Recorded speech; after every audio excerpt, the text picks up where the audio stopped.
So beautiful sari అండి. So ఇది వచ్చేసి మనకి ఫ్యాబ్రిక్ బెన్నీ ఫ్యాబ్రిక్ లాగా ఉంటుంది. బెన్నీ సిల్క్ ఫ్యాబ్రిక్ లాగా వస్తుంది. కలర్ కాంబినేషన్ కూడా కొంచెం యూనిక్గా ట్రై చేసామండి. ఎప్పుడు వైలెట్కి ఎల్లో రెడ్స్ ఇట్లాంటివి అయితే ట్రై చేస్తున్నాం కదా, కొంచెం కొత్తగా వెళ్దాము అనేసి ఈ సారీ అయితే ఇట్లాగా ఒకలాంటి కలర్ అండి. చూడండి మంచి యూనిక్ కలర్ కాంబినేషన్లో తీసుకొచ్చేసాము. బార్డర్స్ కూడా మనకి చక్కగా వీవింగ్ బార్డర్స్ ఉంటాయి. చూడండి ఎంత బాగుంది. ఆల్ ఓవర్ శారీ అంతా కూడా మనకి ఇదే ప్యాటర్న్ ప్రింట్ ఉంటుంది. షోల్డర్ పార్ట్ వచ్చేసి small zari border with weaving వచ్చేసింది కదా. కింద కూడా మనకి చాలా నీట్గా ఇక్కడ చూడండి, నేను అసలు మీకు ఇట్లా వేసుకుంటుంటేనే ఫ్యాబ్రిక్ అనేది అర్థమైపోతుంది అనమాట ఎంత ఫ్లోయీ ఉంది అనేసి. సో చక్కగా ఇలా పెట్టుకోవాలి అనే వాళ్ళకు కూడా ది బెస్ట్ శారీ అండి. సింగిల్ లేయర్ వేసుకునే వాళ్ళకు కూడా. బార్డర్ కూడా కంప్లీట్ చెక్స్ ప్యాటర్న్లో విత్ వీవింగ్ వచ్చేసింది.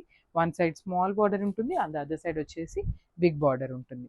సో రిచ్ పళ్ళు వచ్చేస్తుంది అనమాట. పళ్ళు కూడా మనకి కంప్లీట్ వైలెట్ కలర్ తీసుకొని హైలైట్ చేశారు. బ్లౌజ్ వచ్చేసి వైలెట్ కలర్ బ్లౌజ్ మీద బుటీస్ ఇచ్చేసారండి. సో చూడండి ఎంత బాగుందో. So sari colour violet, border colour violet కదా, సో దాని మీద శారీ కలర్తో బుటీస్ లాగా తీసుకున్నారు. బార్డర్ కూడా ఇచ్చారండి. ఎంత నీట్గా ఉందో చూడండి. హ్యాండ్స్కి కూడా బార్డర్లో ఇచ్చేసారు కాబట్టి. సో బడ్జెట్ రేంజ్లో ఉన్నాయి. Multiple pieces ready to dispatch ఉన్నాయండి. శారీస్ అయితే బడ్జెట్ రేంజ్ కాబట్టి మల్టిపుల్సే ఉంటాయి. ఖచ్చితంగా దొరుకుతాయండి శారీస్ అయితే. So this the complete look.